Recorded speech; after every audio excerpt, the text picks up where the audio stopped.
Inside New Orleans Sports with Eric Asher is underwritten by... At Villere's Florist, we deliver the magic of flowers 7 days a week to the North Shore and South Shore in the New Orleans area. Whether it's for birthday parties, baby celebrations, Villere's provides colorful floral displays for all. With a store full of fresh-cut flowers, exotic tropical flowers, orchids, roses, and even fruit baskets, our goal is to make your vision a reality. Villere's Florist, proudly serving Louisiana since 1969. Dave Miette Insurance Agency, 504-556-0809 or davemietteINSagency.com. C&C Drugs is a family-owned pharmacy that's been serving Southeast Louisiana for over 50 years. Whether you need help taking care of an elderly family member, a growing child, or even a pet, C&C provides patient-centered care for your entire family. C&C Drugs, large enough to serve you, small enough to know you. Locations in Mandeville and Araby.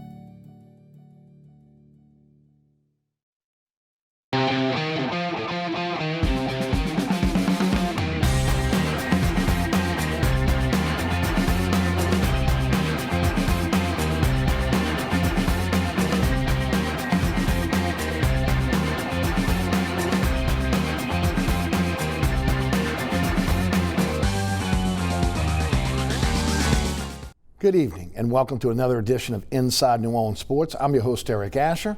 Over the next hour, we'll cover a lot of what's going on with the New Orleans Saints. We'll talk about what's happening in college football. If we have a chance, we'll talk a bit about what maybe Major League Baseball plans will be. And we'll also touch on the New Orleans Pelicans. To break it down for us tonight, one of the best we have in the business, Jeff Duncan of The Athletic, joins us on the program tonight. Jeff, welcome to the show. Always good to have you, my friend, in these really crazy times that we're dealing with right now. Thanks, Eric. Yeah, it's nice to talk sports a little bit and get our minds off of this unprecedented situation we're all in right now. Yeah, no doubt. Two things I want to start with before we kind of get into content. First of all, The Athletic has done a great job in covering sports since its inception. You guys now are actually allowing people to come in for a 90-day trial, which again, people should take advantage of because of everything that The Athletic is doing. The best writers in the country, bar none, and the group that we have here in New Orleans, absolutely fantastic. Tell us a little bit about The Athletic. Well, it's a really great opportunity. If you haven't seen it yet, it's an online sports writing website. Mm-hmm. We have 6 staffers here in New Orleans, all formerly from the Times-Picayune, so it's really kind of our old Times-Picayune staff.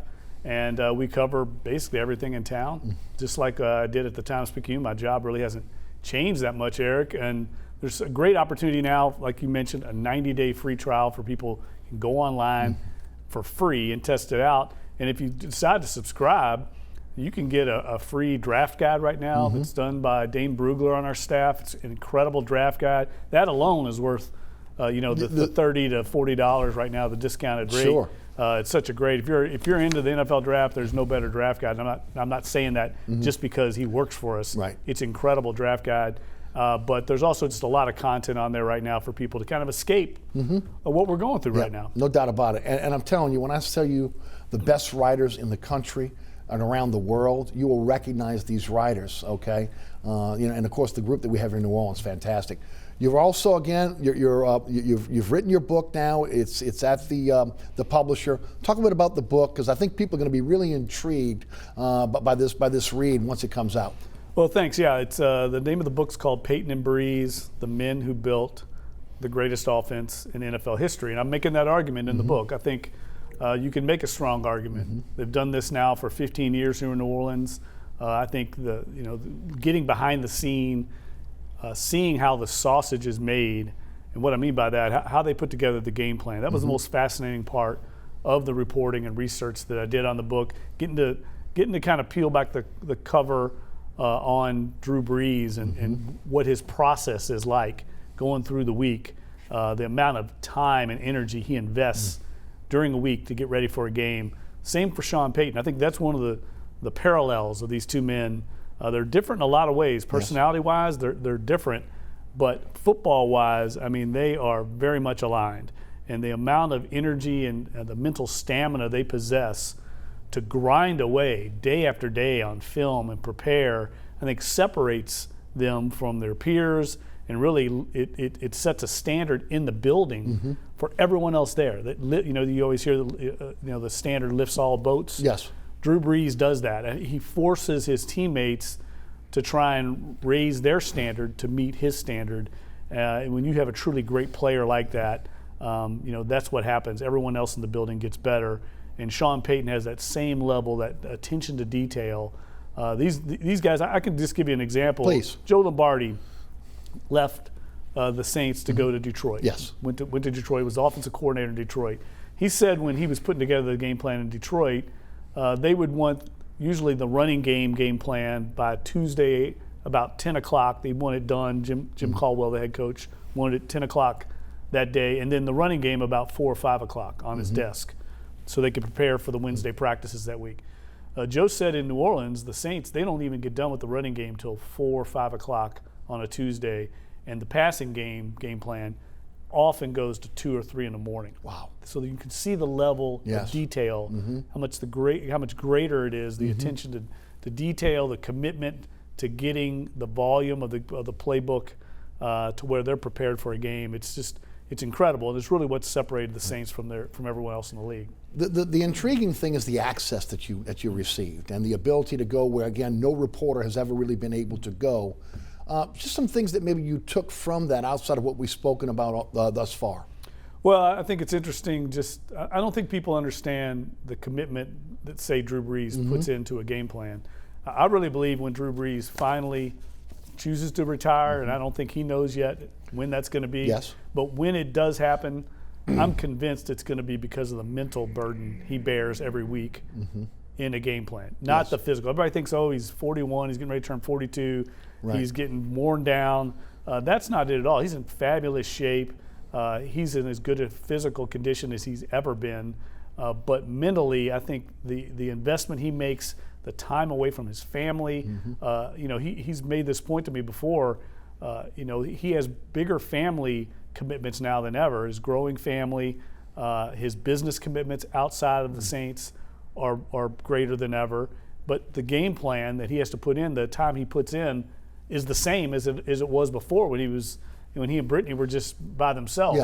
Yes. So he said it ends up forcing him now to get up at 5 a.m. during the week so he can get in and get the work done in time so he can spend some time with his family when he gets home. Sure. So his time now is just there's very little free time in a week for Drew Brees, but when the commitment he puts in sets an example for everyone in the building. People like Taysom Hill, Teddy Bridgewater, they're in awe of Drew Brees. Yes. The other players, even the coaches, are in awe of him. And that also sets the leadership. People see how serious he takes his job. It's exactly what you want out of the quarterback of a football Absolutely. team. He's basically the CEO of the franchise. And leading by example. Yes. So it was remarkable to see that. And the other thing I would just add real quick is just the offensive detail that's come about over 14 years. The uniqueness of that, Eric, the fact that Sean Payton and Drew Brees now the longest tenured quarterback head coach tandem in the league. You also have Pete Carmichael, the offensive coordinator, who's been there the entire time. Joe Lombardi, who was only gone for 2 years in that 14-year window, now going on 15 years. Curtis Johnson, who's been there almost the entire time, except for a few years away. That's incredible, the stability and continuity they have. These gentlemen can finish each other's sentences. They know how each other thinks. That gives them a huge competitive advantage over their peers. Say, for instance, the Tampa Bay Buccaneers, who have a Tom Brady now quarterback. I mean, he's going with an entire new coaching staff and offensive skill set players.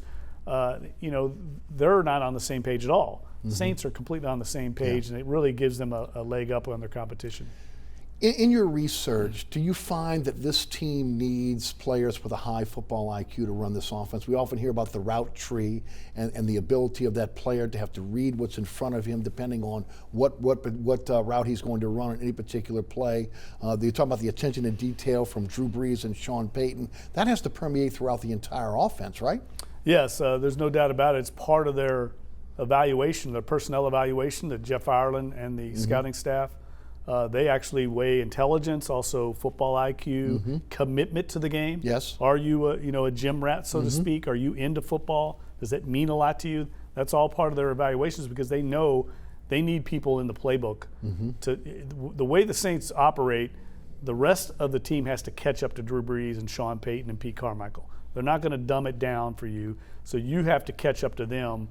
They are in football PhD level, New Orleans Saints football PhD level. Somebody comes in new, and I think we all saw this past year with Emmanuel Butler, who played very well in camp, but once they started implementing the full game plans, he was lost. His head was swimming. Now, he's still a very intriguing prospect, but they cannot afford to put him on the field if he doesn't know what he's doing. And that's why you see players like Willie Snead, Lance Moore, Austin Carr, these very smart, cerebral players that can carve out a role on this offense while they weren't even drafted. But because they're smart, they know where they're going to be, they know where they're supposed to be, and Drew Brees trusts them and has confidence they're going to be in the right spot. Those guys can play in this offense. Usually when you talk about football, there's an offense and a defense, and both of them really don't come together until game day. How much an influence does the offense have and the preparation that both Brees and Peyton put in? How does that affect the defense? Well, I think it's always been the case. I mean, they're very aggressive. Both sides are always going to be aggressive. That's one of the things that I appreciate most about Sean Payton, and I think Dennis Allen, the defense coordinator, who is a protege of Greg Williams, who is also a very aggressive defensive coordinator. They are aligned in that regard. In other words, they feed off each other. Sean Payton will always have an aggressive defensive game plan to mirror up with his offensive game plan. But there's going to be times, especially this past year, where we saw the Saints maybe back off the pedal a little bit because they had a better defense. They had very good special teams. They have a good running game. They didn't have to always necessarily get into a shootout with an opponent. They could win a game, and we saw them beat the Dallas Cowboys here. What was it, 12-9 or 12-6 this year? They can win a game like that now. They couldn't do that in the early stages of the Drew Brees, Sean Payton era. And what I think is interesting also is how they've evolved over a decade and a half to stay ahead of the rest of the NFL. You know, in the offseason, Eric, every defensive coordinator that plays the Saints is scheming up, trying to figure out what they're doing. They've managed to stay ahead, and it hasn't gotten stale here. I was good friends with Mike McCarthy when he was here. Mike McCarthy, it got stale on him in Green Bay. He had to move on. Andy Reid, it got stale on him, a very good coach in Philadelphia. He had to move on. It hasn't happened here, and that's a credit to these guys, always pushing, always kind of keeping it fresh. And being able to stay ahead of the competition, which is very difficult to do at that level. The genesis of this offense, the influences on Sean Payton to create this offense. Well, it's really evolved into his own offense now. It started out as the West Coast system. You know, he learned from John Gruden. He obviously got a lot of the running concepts from Bill Parcells when he was in Dallas. So it was kind of a mishmash early on of also some San Diego Chargers offense, because that's what Drew Brees liked. They took some of the concepts that he was confident in. They merged it all together early on back in 2006. And we all watched that replay of the Saints-Falcons game, or a lot of people I'm sure watched that the other night. You could tell how elementary that offense was. As what it is today. It wasn't anything like what we see now with Drew Brees basically checking to everything right now. But because Brees has mastered this offense over time, and they've added in things every year, they add in different checks and audibles and adjustments and answers is what they like to call it. They have answers for everything the defense, and because they've got a guy that's like a fighter pilot running this offense, a guy that's been in the system and knows everything, they've entrusted him to pretty much do what he wants at the line of scrimmage. I mean, I've said this before, but the 2-minute drill, when you watch Drew Brees at the end of the first half or at the end of a game, he's calling all those plays by himself. Sean Payton is standing over there. Every once in a while he might say something into the microphone, but the rest of the offensive staff is just sitting there like you or I watching Drew Brees go to work. He's calling all the plays at the line of scrimmage because he knows that offense inside and out, and they trust him to make the right play. The flexibility within the offense when a guy like Breeze goes down. We've only seen it once with Teddy Bridgewater, but again, we're hearing that Taysom Hill may be the heir apparent here. So again, there's going to be a little bit of a change within this offense as we go forward. But we saw with Teddy Bridgewater, wasn't the same offense, but again, the ability to quickly shift and to do the things that Teddy was comfortable with and his strengths. That's got to be a strength of the coaching staff as well. Well, that's very much one of the secrets to their success. Right. Is the coaching staff. Now, I don't know if they could do all that if they didn't have the continuity and the familiarity with each other. Yes. But having Pete Carmichael there, Joe Lombardi, Curtis Johnson, Dan Campbell's now been in the system for a while. Dan Rauscher's been in there a while. So they all have that flexibility and that know-how to morph the offense around their not only the quarterback that's in the game, but also the skill position players. Yes. You know, when this team first started out, when we watched that 2006 game, the other day, I mean, that's Deuce McAllister, Reggie Bush. That 2016 was built around the running backs, yes. The running game. Then all of a sudden it became these four wide receivers, the four horsemen of Colston, Lance Moore, Meacham, and Devery Henderson was built around the receivers. Then they get Jimmy Graham, an all-pro tight end. It's built more around the tight end and Darren Sproles' skill set. Yes. They just morphed this thing around, and they have such a volume of plays, Eric, that they can kind of make it work to whatever players they have in the system, and now they're doing this whole new package with Taysom Hill. Right. And so it's all in there. And one of Joe Lombardi's lines about the offense, he calls it the Winchester House of Mystery, and this is an old mansion out in California, the heiress of the Winchester rifle, right. The magnet that started Winchester Rifle. She built this crazy mansion out in California that had like hallways that led to nowhere and stairwells that went to nowhere. That's what Joe Lombardi said their offense has become. It's very difficult for a new player to come in here and learn it because they all know it, right. But young people don't because they have so many different adjustments and answers. How many books now on the Saints? This will be your third? Yes. How different was it in terms of preparing and the access and writing this book as opposed to the other two?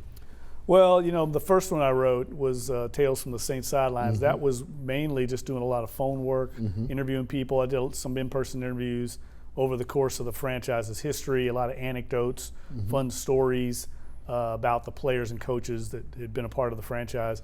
From Bags to Riches came out after the Super Bowl, after Katrina. That was easily the most labor-intensive book I've ever done because it was about more than just football. It was about the recovery of the city, the overarching narrative of post-Katrina New Orleans dovetailing with this football team. Yes. So that was but I covered all that for the time speaking here. And this has been a lot easier in some ways, but it was only going to be as good as the access I got from the coaches and the players. And I did over 40 interviews of players, coaches, every quarterback that ever played here with Drew Brees. I've interviewed for the book. All of them have different ways of I guess informing the book and giving me a different viewpoint on what makes Drew Brees great and what makes Sean Payton great. So there are really three different pillars to the book. There's Drew Brees and his greatness, Sean Payton and his greatness, their relationship and collaboration that form this offense. So there's really a lot in it for a lot of different people. That you don't have to be a huge sports fan to enjoy this book because I think when you read it, some of the practices and principles that make Sean Payton and Drew Brees and the Saints successful would apply to business or best practices in life. Right. One more time for folks, we'll also mention at the end of the show. Tell us again the name, the title of the book, and then when it's expected to be able to come out. Yeah, that's a good point. It comes out, the tentative release date right now is October 13th, and you can pre-order it right now on Amazon.com. Just Google in Peyton and Breeze, Jeff Duncan, and it'll pop right up, and you can get a pre-order in. And look, in the fall, when this comes out, we'll have lots of book signings around the city. We'll have a chance to be out and do some, get some signed copies for people. No doubt about it. And you guys should be seeing the cover of that book again on your screen as well. We'll take a quick break. We'll hear from our underwriters. We come back, we're going to jump into the NFL draft, what's going on with the Saints, what's going on with the league, and then we'll start to get into some Saints, and then we'll try to get into some Pelicans, and then maybe again touch on what's going on again in terms of the future of sports with this COVID-19 outbreak. You are watching Inside New Orleans Sports. I am your host, Eric Asher. Tonight, Jeff Duncan of The Athletic is our guest. We'll be right back.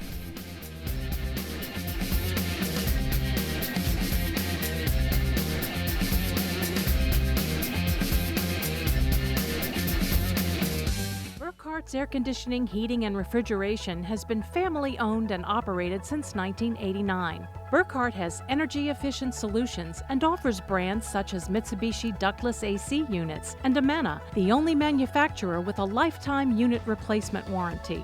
Burkhart's offers maintenance bundle packages that include servicing your AC, generator, and tankless water heater. For more information on the services Burkhart's provides, visit acpromise.com. Burkhart's Air Conditioning, Heating, and Refrigeration, providing comfort for life.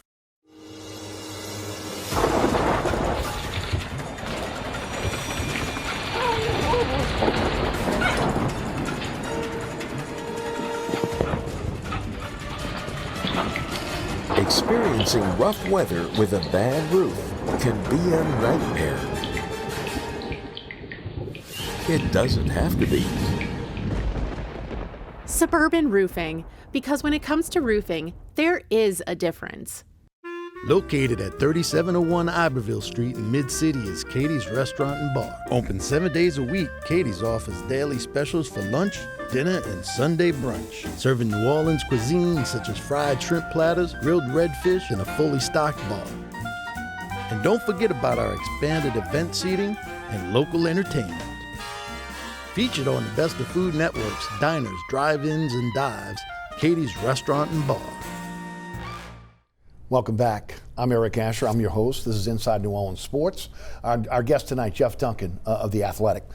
Wow, Jeff, NFL draft. I know we're all happy the NFL draft is going to go off as scheduled, but man, there have been some boomerangs over the last couple of weeks. You know, first again, the team and personnel were not allowed to be at the facility. They were supposed to find a place off-site in which to have the draft. The Saints went through, again, what I thought was a really good plan at the Dixie Brewery. You know, again, an area that again is not well frequent. You know, it's kind of off the beaten path a bit. Plus, brand new building, IT, everything you need, a lot of space, CDC protocols that they were putting in. When Sean Payton explained it to the media last week, I thought, okay, this has been well thought out. And then the boomerang comes back around this week where, again, first they said they could go back to the facility, and then they backed off on that and said that everyone is going to have to ultimately, again, work remotely from their homes. I've talked about it this week. It's crazy to think about what the possibilities are in terms of what things can go wrong. And, you know, in my opinion, the team with the strongest IT department is the team that is going to win here on draft night. You know, I'm in radio. I do a live broadcast on location every day. I'm tied to the internet, and I have state-of-the-art equipment, and sometimes I drop off. So imagine, again, being in the middle of a pick, and again, you can't communicate with Jeff Ireland or Sean Payton or Mickey Loomis, or there's a trade on the line here, and you guys can't communicate. I think that, again, the NFL is going to try to run through some trials here to try to see how it's going to work out, but it's unfamiliar territory for these coaches and personnel people who are normally all in the same room, able to discuss. They have a game plan. Now you got to do it from your home, and the distractions that may be there as well. A lot of these people have families.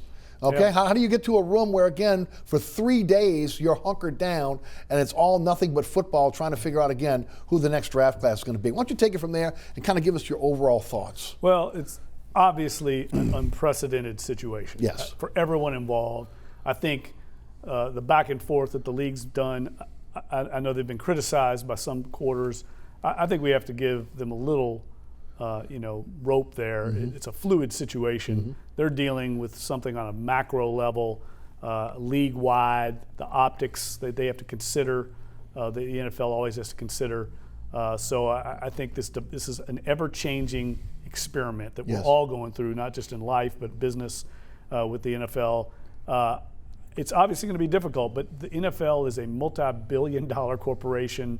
They have incredible resources, and they're going to be, I'm sure, on top of this from the get-go. Mm-hmm. I'll be shocked if it doesn't go well. I'll be shocked if something happens. They're going to have people, I think, seeded from the league with each team. You know, there's going to be a lot of trials run, just like you said. I'll be surprised if it doesn't go seamlessly on draft night.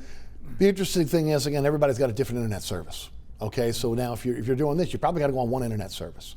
Again, everyone's home may be wired different. Okay, so at that point you got to make sure that, again, wherever you do what you're doing, that you have that connection to the internet. That's not going to drop off on you. And then again, when you have individuals that have been used to doing something one way their entire career, where everybody's in the same room, you got the whiteboard, and again you're discussing, you're going through all that. Now you're doing it in again where everyone is separated, and again, how do you keep that together where everybody has their input and you're still able to perform in the short amount of time that you have to be able to make a pick? Well, I think the way I understand it's going to work is they're going to have a virtual big board on the laptop, so everyone will be able to see the same board that you would have seen, on a wall in the war room, and there's going to be some similar Zoom conferencing, but for the most part, the ones that run the draft are the general manager, Jeff Ireland, the assistant general manager, and Sean Payton. Yes. Now, they may have questions of certain scouts. When a player gets on the board, they'll be able to do that. They also have phones. Yes. So they can call if something happens. They'll be able to communicate via phone. So I really think it's going to be fine. This is going to be an experiment for everyone involved, but it's a one-time thing. Yes, hopefully. And, they used to do the draft back in the 70s and 80s without all this crazy technology, and it worked. And I think they'll be able to get through this one. I really do. When you look at this team right now, how aggressive do you think they'll be on draft day? You think they'll trade back in the second round? You think there's a possibility they may trade up or down in the first round because they are, quote unquote, going for it? Is this one of those years where you say, okay, we got compensatory picks coming next year, we're going to be a little bit more aggressive with the draft this year? How do you think it plays out? What do you think the formula is there? Well, I don't think they know. I mean, I think there's too many circumstances, too many things can happen ahead. When you're at 24, you're really kind of victims of what happens in front of you, the rest of the draft.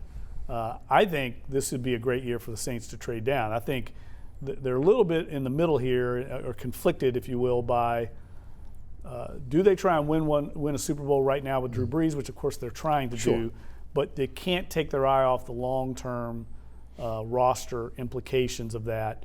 The fact is Drew Brees isn't going to play forever, and you have a lot of players on this team that are going to be signing lucrative contract extensions in the next year or two. Ryan Ramczyk is going to come in at a huge number. Do they re-sign Alvin Kamara? That's a big dilemma that they're going to face here in the next year or two. Marshawn Lattimore, I'm sure, is going to command a high-dollar contract.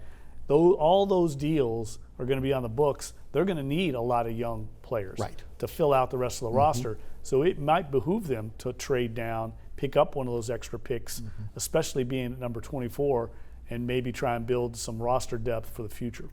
Your thoughts on after free agency, the needs of this team right now as they go into the draft? What are they looking for? Well, I don't think they have any major needs. I think they've done a good job with, in free agency of even linebacker? Plugging the holes. I don't think linebacker. I'm not a linebacker guy. Okay. I think that position in the NFL has pretty much been phased out. I mean, they have a great linebacker in Demario Davis. They have an impact player there.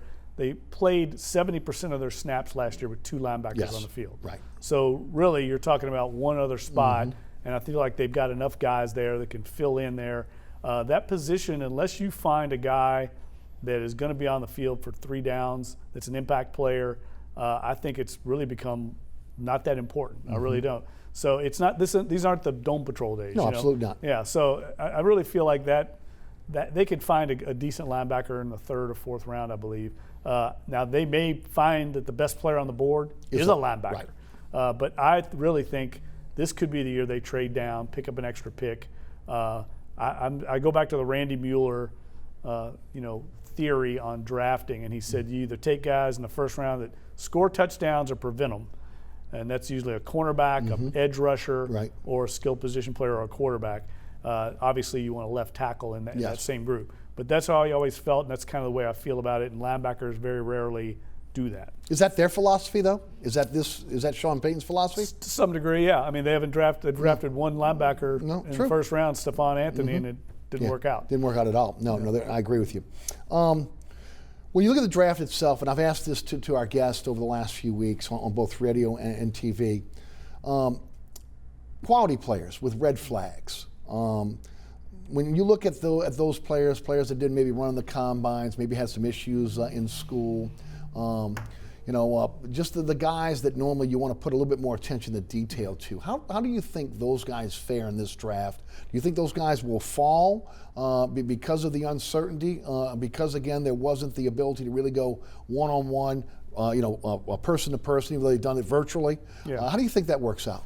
I don't think it's going to be that big a deal. I think the players are going to be hurt worse by this situation are the players that did not compete at the combine, because they now are not going to have a chance to have their pro days. They're not going to have a chance to make their visits. Those are the ones I think that are going to really find themselves behind the 8 ball on draft night during those 3 days, because teams are, I think, going to be a little more conservative on taking a chance on somebody. But the vast majority of the players were at the combine. I mean, the vast majority. And I do think Sean Payton said as much last week. He said we might be a little more conservative on that type of player. Yes. But this is also where your scouting department really steps to the fore. The teams that have done their homework, that were ahead of the game, they're going to shine at this period because it's going to give them an advantage over the competition because they are more prepared than these other teams that maybe were trying to play catch up. Jeff, I think that where we've seen maybe sometimes you get to those later picks, they're kind of throwaway picks where you're taking a chance on a player or whatever. I think that teams will value those picks a little bit more now. Teams will try to maybe get back into the later rounds simply because I think some good players will fall because, again, they've had red flags or, again, they didn't get the workouts that were necessary. So, again, that makes those picks maybe a little bit more valuable than maybe what we see next year or the following year. Yeah, and I also think it's going to be a crazy undrafted period. I agree. It's going to be the wild, wild west during that period. You're not going to know where the bullets are coming from because there's going to be a lot of good players that fall into that, and then you haven't made an investment. Right. So you're fine to go after a player like that. And I think the Saints have shown in the past that they can develop those players. I think they had 5 undrafted players from last year's class on the roster. Right. And I think it's going to be something similar again this year. You, since the beginning, have had a belief that Taysom Hill is going to be the heir apparent to Drew Brees. Talk about what the third quarterback looks like this year for the New Orleans Saints. Is that a quarterback that, again, mimics the style of a Taysom Hill? Is it a guy that has the same attributes as a Drew Brees? Is it going to be a rookie that they draft and are grooming for the future? Or is it going to be a veteran that, again, is going to be available on game day in case something was to happen to Hill and Brees? I think it could be all of the above. I don't think they know yet. I think there's going to be a couple of quarterbacks in this draft that they like that if they're there, they might draft them. So I don't think they're excluding anyone just because of age or inexperience. But I think ideally you would want an experienced player because the way the role it looks like it's going to set up this year, Drew Brees is going to be the starter. Taysom Hill is going to continue in that jack of all trades role, probably even get more snaps than he did in the past. I think his role is going to look a lot like what he played in the Vikings playoff game, where he was on the field a lot. Yes, he was. We saw him heavily involved in the game plan, 25 snaps, I think. I think we're going to see that level of playing time from him. But if Drew Brees were to go down in a game like he did a year ago, they would play the backup quarterback in that emergency situation to get them through the game. And then I think Taysom Hill would take over as the starter.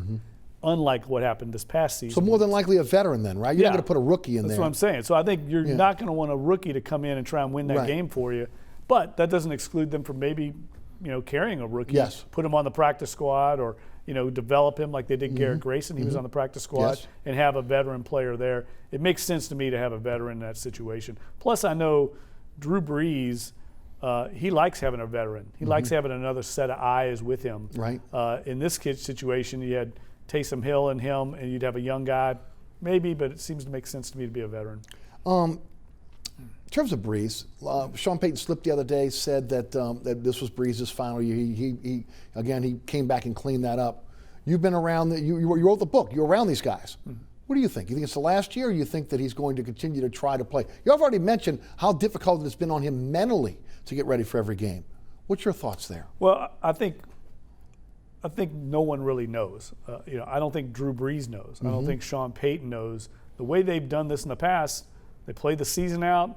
Drew takes inventory. He meets with Payton. He meets with his inner circle. He meets with his wife, Brittany, and his agents. And he makes a decision after 2 or 3 weeks of contemplation. I think the same process is going to go through again this season. I will say this. I knew when that story started breaking with Sean Payton, I knew right away that was not accurate, that it was not going to. He doesn't know it's Drew Brees' last year. He said as much. We all might presume that. I think it's fair to say at age 41 he's going to be 42. Right. It might be his last year. But if Drew Brees plays well this year and wants to come back, he's going to have a place on this roster going forward. There's no doubt in my mind. Talk about the re-signing of Malcolm Jenkins. Well, I loved it. I think it's exactly what this team needs. Eric, the last 3 years, how has this team's season ended? It's ended with the defense not being able to make a play and get off the field. It's ended with breakdowns in the secondary, chaos. Breakdowns in coverage. They need a quarterback on the back end. That's what Malcolm Jenkins is going to bring to this team. He's going to be the Drew Brees of the defense, get them lined up right. He's going to play a little bit of a different role. He's not going to be the free safety Roman. That's going to be Marcus Williams. But Malcolm Jenkins adds an experienced veteran leader into that safety group, into that defensive back group. And I know Sean Payton said it's one of the biggest mistakes they ever made, letting him get out of the building. And I think he fits perfectly in what Dennis Allen wants on defense. Speaking of fitting perfectly, a lot of people believe Emmanuel Sanders will fit perfectly in this offense. Yeah, and going back to what we talked about earlier about this offense, guys like Lance Moore excel in this offense. Emmanuel Sanders fits this offense like a glove. He's more athletic even than some of these players in the past. He's going to be a perfect fit next to Mike Thomas. And I think they will add another receiver in the draft. I agree. I don't know where, but I think they're going to add another receiver. And now you're going to have an offense with Sanders, Mike Thomas, Jared Cook, Alvin Kamara, potentially another receiver to go with some other young players they like. This offense could get back to being the explosive unit we saw in past years. People, when they first heard Andres Pete, 5 years, $57.5 million, $33 million guaranteed, everybody immediately said overpay. If you go back and you look at the way where the contract is structured, as usual, Mickey Loomis does a great job with an ability to get out in the third year if ultimately he decides to. What are your thoughts? See, I don't have an issue with Andres Pete coming back. I think he's a guy that can swing outside if necessary. Again, he's been often injured. But again, based on what was out there, why not stick with someone you know? What are your thoughts on the signing of Andres Pete? And did they overpay? I think they did, yeah. I don't think there's any doubt they overpaid. Sometimes you have to. Sometimes you have to overpay. In this instance, I didn't think they needed to. That's the question I have. It seemed like the market fell apart on them and on Andres Pete. Yes. And so they came back together. I think they were prepared to move on without him. I think they thought he was going to sign with someone else. Now, there's the old line, better the devil you know than the devil you don't know. I think they are very comfortable with Andres Pete. They know that he has versatility. He's still a young player. I mean, he came into the league at 20. Right. So he's a guy I think that continued to get better. But the offensive line is such of critical importance to this offense, and they're all back intact now. And I think they're going to try and make this run. And like you said, it's not quite a 5-year commitment. When you look at this, it's more like a 3-year deal. It is. Alvin Kamara, you mentioned him earlier in passing on the program tonight. Last year of his deal, normally, again, they get a little bit ahead when they can. But he's a running back, and that is a position in the NFL that has been devalued in a lot of cases. And those that are, again, the upper echelon are making really big money. You mentioned all the guys that need to be re-signed over the next few years. There are some out there who have a school of thought that this would be the year to trade Alvin Kamara. What are your thoughts on the future of Kamara here in New Orleans? And do you ultimately think he'll be here long term? Do you think there's a possibility of a trade this season? I would be surprised if they traded him. I think that would leave a gaping hole in the offense. Now, whether they sign him long term or not, I think remains to be seen. If you look at around the league, the number of running backs that have signed these second contracts, it hadn't turned out well for those teams. David Johnson's one. True. He ended up on another team. Todd Gurley just signed with the Falcons. Did not work out well in Los Angeles for them contract-wise. So there's a track record here that I'm sure Mickey Loomis and Sean Payton are calculating, trying to figure out. I know they value Alvin Kamara, but 7 of the top 10 leading rushers in the NFL last year, none of those players made the playoffs. How important is a great running back to an offense? But I know they value him in their system, but at what price? Right. And I think that's the key. And it's almost kind of the Jimmy Graham dilemma here, right? How do you pay him? Is he a receiver? Is he a running back? Is he a running back that catches the football? Again, he's not the pure runner that, again, just runs the football, although he has the ability to be able to run the ball. I mean, that again, that is kind of a dilemma here as well in trying to figure out, okay, how do you put a value on a player like Alvin Kamara? Well, it's a big year for Alvin Kamara. Absolutely. Let's face it. I mean, he's got to perform this year. Mickey Loomis is not afraid of doing that. He's not afraid of letting a player go out there in their last year and prove it. And I'm sure he's had that conversation with Kamara and his agent, saying this is a big year for you. If you perform, if you produce, we'll reward you. Or you can go and get to the open market and reward yourself. And I think that's probably what's going on now with Alvin Kamara. It's a big year for him. It's a big year for the decision makers with the Saints to determine how this roster is built over the next few years. Janoris Jenkins reworks his deal, again, makes it much more cap friendly. They bring back P.J. Williams. Talk about the secondary. Well, I really believe cornerback's a kind of a sneaky need for this team because Jenkins is I think 31, 32 years old. Cornerbacks can drop off very quickly in this league, and the Saints do not have really, I think, a lot of depth outside of those top 3. You can really hang your hat on. Patrick Robinson did not play very well a year ago. He's back. I think they will draft a cornerback somewhere in this draft, a young guy that they could groom potentially to be a starter one day opposite Marshawn Lattimore. Can we put to rest the fact that Drew Brees doesn't take a hometown discount? Yeah, Can we put that to rest? I mean, finally. So. I mean, yeah, there are some fans out there that still don't believe he does. Oh, no. I mean, he would command. Wait till we see the deal that Dak Prescott's getting ready to sign. Right. I mean, Dak Prescott's going to sign for probably $35 million a year, and Drew Brees is going to be paid $10 million less than that. And I think Drew Brees, if people knew the amount of work he put in, again, we're talking a little bit about the book, but the amount of work he put in and what his value is to the team, if you talk to every player on this team, every coach on this team, they tell you he's dramatically underpaid because of the value. I mean, he is the man. Make no mistake about it. When he's gone, there's no one going to replace Drew Brees. This team's going to be completely different looking, and they could still be successful, but they're never going to have a player at that level again. No minicamp, no OTAs. All teams are on the same playing field. How do you think that affects the Saints? Now Peyton talked about the lockout in, 2011? But then during even that time, Brees and some of the leaders on this team got the team together. They were doing workouts together with, again, the COVID-19 outbreak and the shelter-in-place orders. That's almost impossible now. Again, some are saying that because this is a veteran team with a veteran coaching staff, that they don't think it'll affect them. Even Sean Payton said the same. What are your thoughts there? Because you've seen both of these. You've seen the lockouts, and you're seeing what we're dealing with today. Huge advantage for the New Orleans Saints. The fact that the longer this goes, the bigger advantage it is for the Saints because of the reasons we talked about. They've all been together. They don't need a lot of time together. 20 of the 22 starters from the playoff game are back on this roster. The entire coaching staff, except for Mike Nolan, is back, and he's replaced by his assistant. So the continuity and stability of the organization, the fact that Peyton, Brees, and that offense have all been together for a decade and a half, gives them a huge leg up on their competition. Look at what's going on in Carolina. Entirely new front office, entirely new coaching staff, a new quarterback. None of those parts have been able to work together so far. Atlanta's got basically a new defense, a whole new defensive coaching staff. They haven't been together. Tom Brady has not had a chance to work with his receivers. All these competitors are trying to catch the Saints, and they're going to have to do it at a competitive disadvantage because they haven't had time together. I think Sean Payton would probably privately tell you he wants this thing to go on as long as it can because it's going to help them. You mentioned Brady. Brady now part of the Tampa Bay Buccaneers.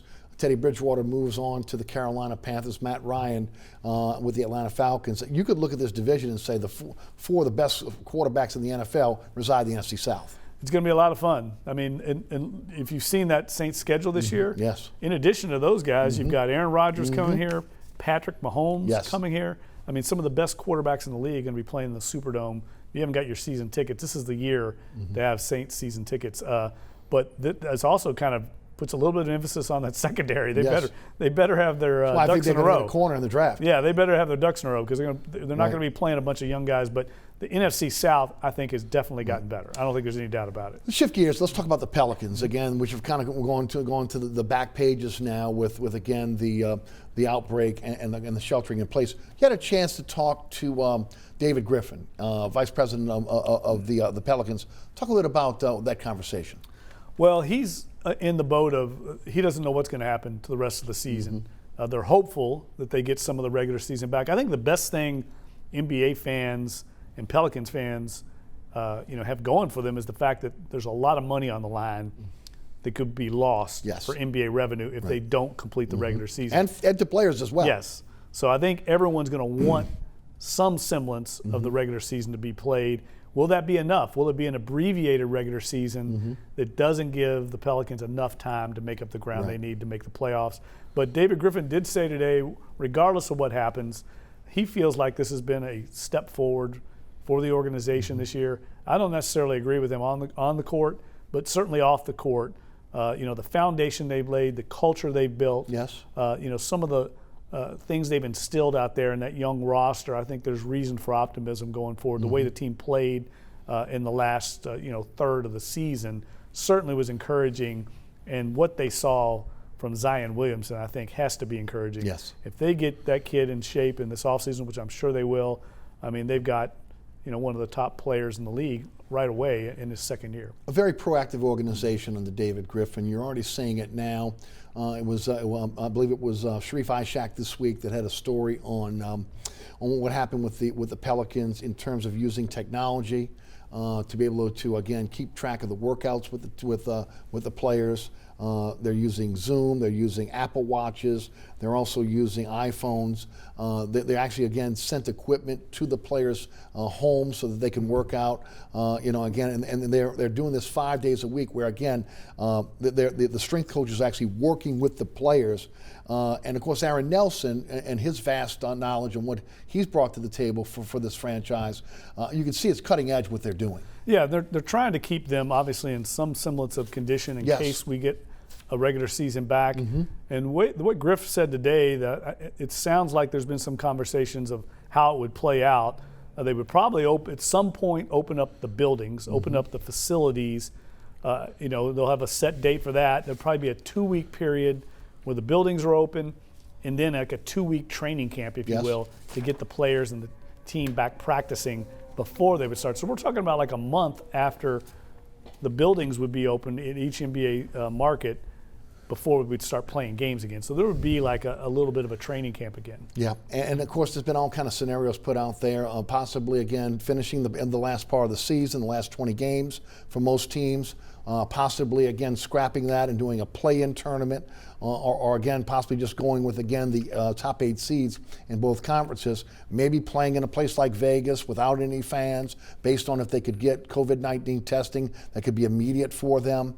I mean, there's a lot of scenarios out there on what the NBA would like to do, but in your conversation with David Griffin, the NBA really wants to finish this season. Yeah, they want to. They just don't know yet. There's nothing can be said yet. Adam Silver the other night basically said there's no conclusive, declaration we can make at this point. There's so much unknown, and I think at some point Adam Silver and Manfred and Goodell are all going to have to get together. I agree. Because their schedules are going to start overlapping. And all the Major League Baseball schedule, I think no one's going to want to go up against the NFL in the fall.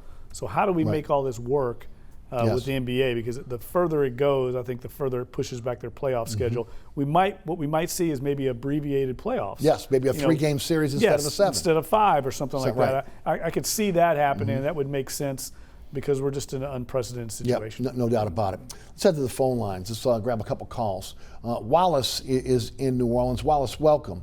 You're on Inside New Orleans Sports. How you doing now? How y'all doing today? Doing great. I want to say, y'all was talking about a quarterback. If we get a veteran quarterback, what's the best veteran quarterback out there would be good for the Saints? And I sit back and listen. Thank y'all. Well, there's a lot of big names out there. Yes, there is. I would be surprised if someone like Cam Newton or Jameis Winston fit into the Saints' plans. I don't think it's a good fit for either side. Because if I'm Cam Newton or Jameis Winston, I'm going to want to come in and start or have a chance to start. At least a chance, right? Yeah, and there's no chance of that here. So it doesn't seem like a good fit for a big name player like that. I would think it would be more like a veteran journeyman. Similar to what we saw New England do this past week when they brought in Brian Hoyer, a guy that's familiar with the system. Yes. And that's why I thought Chase Daniel would have been a good fit here for a while, but he got a really good contract. Yes, he did. The Saints were not going to pay that. So I don't really have a name for you, Wallace. I wish I had somebody that I knew that they were interested in, but right now I think it's wide open. They want to get through the draft first, see if they find a quarterback in the draft before they probably bring in a veteran guy. So it's all going to be contingent upon what happens in the draft. Greg is in Houma. Greg, welcome to Inside New Orleans Sports. Hey, Greg. Hey, guys. My question is what free agent out there at any position should the Saints be looking at? And I'll hang up and listen. They're really concentrating on the draft right now, right? Yeah, and I tell you, they don't have a lot of money to spend. They've got about $5.7 million in cap space. Yes. And a lot of that's got to go, a chunk of that's got to go to the rookies. And then they always want to have some money flexible for the season. Yes. So they don't have a lot of really work left to do in free agency. And not a lot of players that they can go to and renegotiate deals if you look at it, based on where they are on the cap right now. There are some that they could go to if they'd like to in an emergency. They've done that before. But I mean, Larry Wolford comes to mind, again with the $12 million cap hit. But to that point, that's interesting to see again how they manufacture the money. But we all know that Mickey Loomis has the ability to manufacture money when he needs to. Yeah, he can definitely do that. They can have some flexibility, and I think right now they're looking at the draft. They'll get through the draft. They'll get through the undrafted free agent period, and then they'll assess the roster. And then they might go out and get a couple of nickel on the dollar free agents, those third tier kind of guys to fill some depth situations. I know one area that people don't think about that the Saints, the first thing Sean Payton said to us was interior offensive line. Right. I don't think people understand how big a need that is, not necessarily this year, but in the year or two down the road. Yes, yeah, and Cameron Tom just re-signed as well. That's big because again he's a guy that they put a lot of time in. When you look at where we are right now in terms of sports, and there are some out there that believe that we will have the seasons will start in the fall. Maybe we'll have some of the other leagues that whether it be baseball or basketball start in the summertime. What's your gut? Do you think we'll get back to a sense of normalcy to the point where we're going to start to see these games and we'll have fans at the games? It's a tough question, but just your personal thoughts. Well, I don't think we know yet what we're going to see. I think a lot is so much contingent upon society and how we handle this pandemic. State by state, it's so fluid. Yes. I would be surprised, at least early on in the football season, if there were fans. That would surprise me. I think we will have a football season in the fall, but I think it's going to be a completely different type of season than we've ever seen. Maybe they stagger in fans at some point, but right now I cannot see us having games in September with fans in the stands. But at some point I could see it happening. Yeah. I'll be surprised though, Eric, if we don't have football in the fall. Yeah, I would be surprised as well, especially on the collegiate level as well. Right. Again, there's been talk of maybe just playing conference games. There's been talk of again trying to shorten the season, where the season may go again from October or maybe into the spring.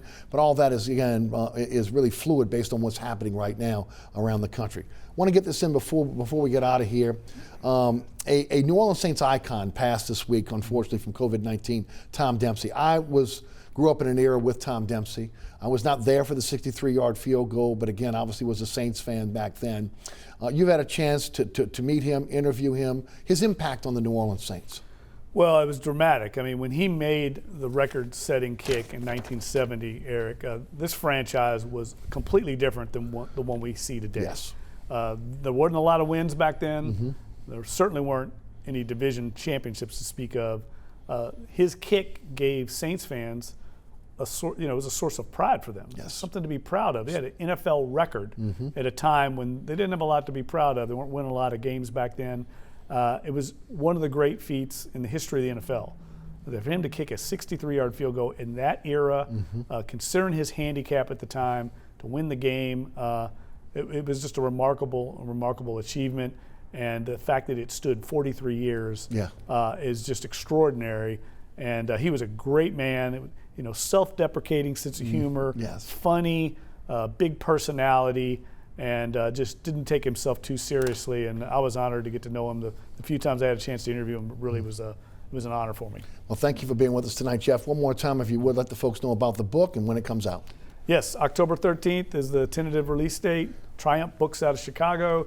You can pre-order right now. Peyton Breeze, the men behind the greatest offense in NFL history, right now on Amazon.com. Thank you, my friend. Appreciate your time tonight. Appreciate it. Thanks so much for tuning in. Remember, there's a rebroadcast of this program each every Friday night right here on WLAE-TV at 10 p.m. You can also catch us sports on Pelican Sports Television, 9 o'clock every Friday night. You catch me on the radio, Sports 1280, 101.1 FM HD2, and the iHeart Radio app. That is noon to 2 weekdays. You can listen live, download the podcast at ericasher.com. All the previous episodes of this program can be seen at ericasher.com as well. Again, special thanks to Jeff Duncan for joining us on the program tonight. Our great underwriters who underwrite this program and make it possible, thanks to each and every one of them. And of course, the WLE production staff, including Ron Yeager, Jim Dotson, Naila Jones, Alex Chacon, and my director, William Hill. We will now take you live and direct to the St. Louis Cathedral for Holy Thursday Mass with the Archbishop. Thanks so much for tuning in tonight. Everyone stay safe, and we'll have another edition of Inside New Orleans Sports for you next week with another fantastic guest. Again, special thanks to Jeff Duncan and to the entire staff here at WLAE. I'm Eric Asher signing off for tonight. We'll see you next week for another edition of Inside New Orleans Sports.